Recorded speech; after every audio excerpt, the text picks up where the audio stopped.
오늘 하느님께서 우리에게 주신 말씀은 여호수아서 7장 20절에서 21절, 여호수아서 7장 20절에서 21절 말씀입니다. 제가 여러분께 봉독하도록 하겠습니다. 아간이 여호수아에게 대답하여 이르되 참으로 나는 이스라엘의 하나님 여호와께 범죄하여 이러이러하게 행하였나이다. 내가 노력한 물건 중에 시내산의 아름다운 외투 한 벌과 은 200세겔과 그 무게가 50세겔 되는 금덩이 하나를 보고 탐내어 가졌나이다. 보소서, 이제 그 물건들을 내 장막 가운데 땅속에 감추었는데 은은 그 밑에 있나이다 하더라.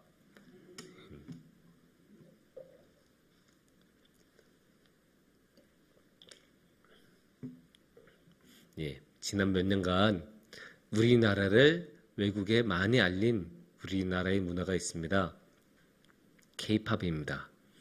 K-팝이라고 멋있는 이름을 붙여서 말하기는 하지만 사실 그냥 우리나라 가요이기는 하죠.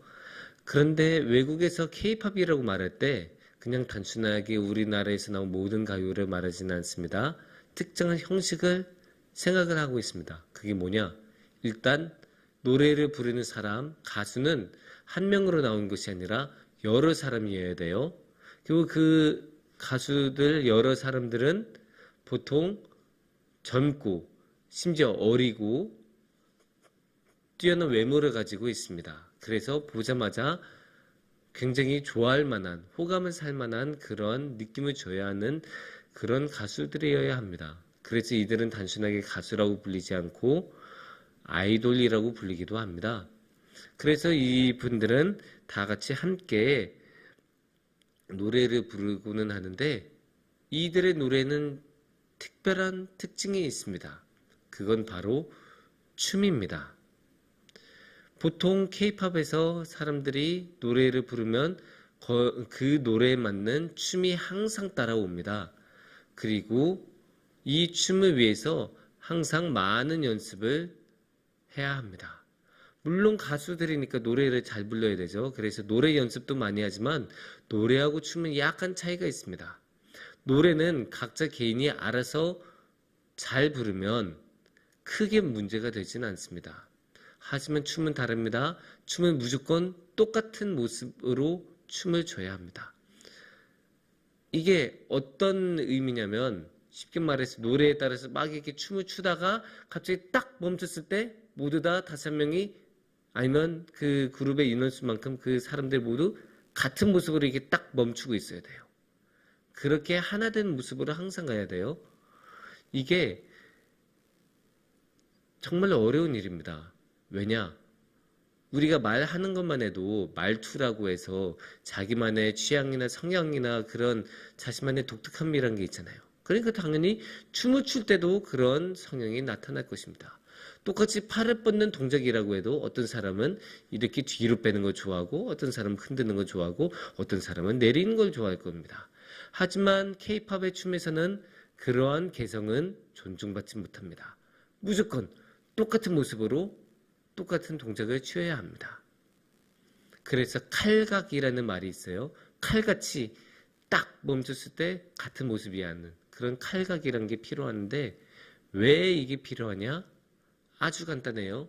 그래야 멋있기 때문입니다. 춤은 이 다 같이 출 때는 똑같은 모습이어야 돼요. 그런데 그 중요한 공연 같은 데서 올라가서 무대에서 어떤 사람은 이렇게 추고 어떤 사람은 저렇게 추고 이렇게 하면 난리가 나겠죠. 멋이 없을 거예요. 그렇기 때문에 무조건 개성은 내려놓고 똑같은 하나 된 모습을 만드는 것이 K-팝의 춤의 중요한 목표입니다. 그런데 이게 K-팝에서만 해당되는 이야기가 아닙니다. 사실 신앙에도 그런 면이 있습니다. 그래서 오늘의 말씀에서 신앙에서 하나 된 모습을 오늘의 본문 말씀을 통해 함께 이야기를 나눠봤으면 좋겠습니다. 오늘의 말씀은 여호수아서의 말씀입니다. 그리고 아간이 자신의 죄를 실토하는 장면입니다. 이게 어떠한 맥락이냐 하면 이스라엘 민족이 이집트 땅에서 도망쳐 나왔잖아요. 탈출했죠. 탈출을 했다가 광야 땅에서 40년간을 정말로 열심히 고생을 했다가 이제 드디어 요단강을 건너서 가나안 땅으로 왔습니다. 하지만 이렇게 가나안 땅으로 왔다고 해서 다 끝난 것이 아닙니다. 왜냐? 가나안 땅에는 이미 살고 있는 사람들이 많이 있었기 때문입니다. 그래서 이들을 몰아내고 이 땅을 정복하는 그런 과정이 필요했습니다. 그런데 이미 살고 있었던 사람들이 순순하게 땅을 내어줄 리는 없습니다. 그래서 그 과정에서 갈등이 일어나고 전쟁이 일어났습니다. 그런데 이 전쟁은 비교적 쉽게 해결이 됩니다. 왜냐? 하나님께서 이스라엘 민족을 도와주셨기 때문입니다. 그래서 파죽지세로 이렇게 쫙 몰고 가다가 그 기세가 아이라는 작은 도시에서 멈춥니다. 왜냐? 누군가 죄를 지었다는 거예요. 그래서 이 이스라엘 민족을 이끌고 있던 여호수아는 너무나 당황해요. 아니 어떻게 하나님의 능력으로 우리가 전쟁하고 있는데 우리가 왜 졌지? 진 이유를 도저히 모르겠는 거예요. 이해가 안 가는 거예요. 그래서 기도하고 나니까 너네 중에 죄를 지은 사람이 있다. 그렇게 하나님이 알려주셨어요. 그래서 제비를 뽑고 또 뽑다 보니까 아간이라는 사람이 제비로 뽑혔어요. 그래서 자신이 죄인으로 그 범죄를 저지른 당사자로 지목을 받으니까 그제서야 아간은 이렇게 죄를 실토하는 장면입니다. 그래서 20절에서는 이렇게 말씀하고 있죠. 아간이 여호수아에게 대답하여 이르되 참으로 나는 이스라엘의 하나님 여호와께 범죄하여 이러이러하게 행하였나이다.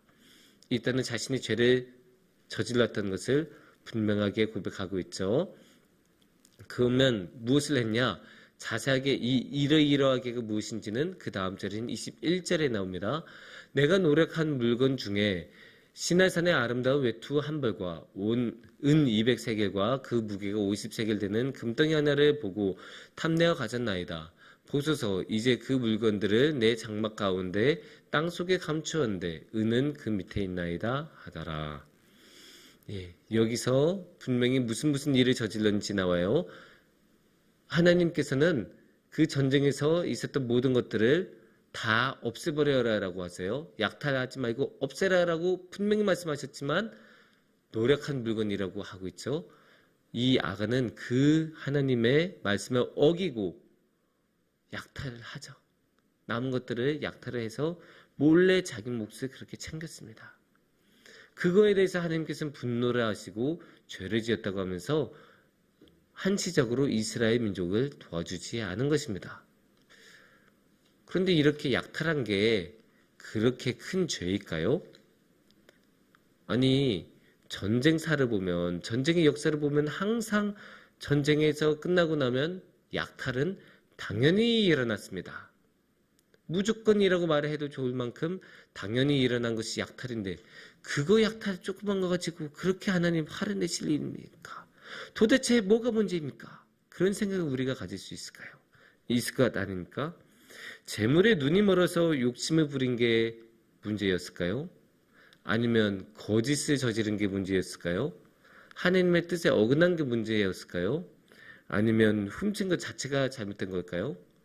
물론 이 모든 것들은 잘못입니다. 큰 잘못이고 특히 하나님의 뜻을 어긴 것은 아주 큰 잘못이죠. 그런데 이게 정말로 큰 문제가 된 것은 이렇게 아간의 행동을 통해서 이 이스라엘 민족 안에서 만들어졌던 하나된 마음이 깨졌다는 점이 아주 중요합니다. 여기서 아각은 자신이 욕심을 부리지 않았습니까? 그런데 그 상황에서 욕심이 나지 않은 사람이 누가 있겠어요? 이렇게 딱 길 지나가는데 금덩이가 저기 있고 은덩이가 저기 있는데 아니 우리도 길 가다가 길바닥에 5,000원짜리만 있어도 하고 주워서 가지고 가지 않습니까? 근데 거기는 수십만 원이 깔려 있고 엄청나게 많은 금이나 뭐 가지고 갈 만한 것들이 그렇게 많이 깔려 있으면 당연히 누구나 탐나지 않겠습니까? 누구나 갖고 싶겠죠. 하지만 이스라엘 민족들은 다 참았어요. 왜냐? 하나님이 하지 말라고 하셨으니까.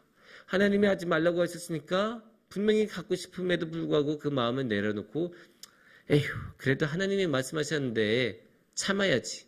그리고 지나갔지만 이 아간만 욕심을 부려서 그 물건들을 혼자 뺏었습니다. 빼돌린 거죠. 그렇게 모두가 하나된 마음으로 하나님을 섬기고 하나님의 말의 뜻을 따르고 있었는데 이 악한 하나 때문에 그 하나된 게 다 흐트러지기 시작을 하는 겁니다. 그러니까 하나님이 분노하신 건데 여기서는 한 가지가 더 있어요. 뭐냐? 이 아간의 작은 행동 하나, 약탈하는 이 행동 하나로 인하여 이 전쟁 전체의 성격이 바뀌는 거예요. 어떻게 바뀌냐? 이 전쟁은 아까 뭐라고 했어요? 이스라엘 민족에게 땅을 주기 위한 전쟁이에요. 하나님께서 친히 나서서 도와주시고 있는, 그래서 이스라엘 민족에게 땅을 주고 싶어서 하고 계시는 전쟁이에요. 그러니까 뭐냐? 하나님을 위한 땅을 만드는, 하나님의 나라를 만들고 있는 그런 과업이라고도 할 수 있고, 그래서 하나님을 위한 전쟁이라고도 할 수 있는데, 아간이 여기서 자신의 개인적인 물품을 약탈했으니까 어떻게 되겠어요? 하나님은 사라지고 자신의 욕심을 채우기 위한 전쟁으로 바뀌는 거예요. 그래서 하나님은 온데간데 없고 욕심만 남는 거죠. 이게 지금은 아간 한 명이지만 아간이 그렇게 계속 재산이 늘어나는 것을 보고 있으면 다른 사람들은 흔들리지 않겠습니까? 그래서 그렇게 한 명, 10명, 100명씩 동참하다 보면 이 전쟁 전체가 결국은 하나님의 땅을 위한 전쟁이 아니라 자신의 욕심을 위한 전쟁이 될 수밖에 없습니다. 그렇게 하나님을 위한 하나된 마음이 깨지고 자신의 욕심만 드러나게 되면 무너질 수밖에 없습니다. 그러기에 하나님께서는 분노하시고 그렇게 하지 못하도록 제재를 하신 것입니다.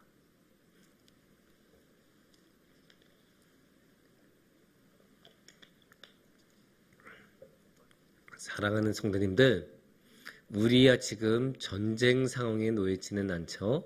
하지만 우리 교회도 지금 굉장히 중요한 상황에 놓여 있습니다. 우리는 지금 선교를 하고 있지 않습니까? 지금 담임 목사님과 우리 청년들이 인도네시아 발리 땅에 가서 주님의 땅을 넓히고 있는 과업에 동참하고 있습니다.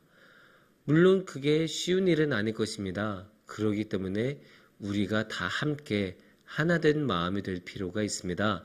하나된 마음으로 하나님을 위하여 또 우리의 청년들을 위하여 기도하고 함께 나아갈 필요가 있을 것입니다. 그래서 우리가 그 선교에 나간 청년들을 위하여 또 선교 자체를 위하여 기도하는 것이 마땅할 것입니다. 그래서 이 시간에는 우리가 모두 다 하나된 마음을 갖기를 원합니다. 그래서 하나된 마음으로 우리가 하나님을 바라보고 하나님께 도움을 구하고 하나님과 함께 해달라고 함께 기도했으면 좋겠습니다. 그렇게 우리가 함께 기도로 나아갈 때, 하나된 마음으로 주님께 기도할 때 주님께서는 우리 곁에도 계시고 인도네시아 땅에서도 함께 하셔서 그 모든 삶이 주님의 능력으로 충만해질 것입니다.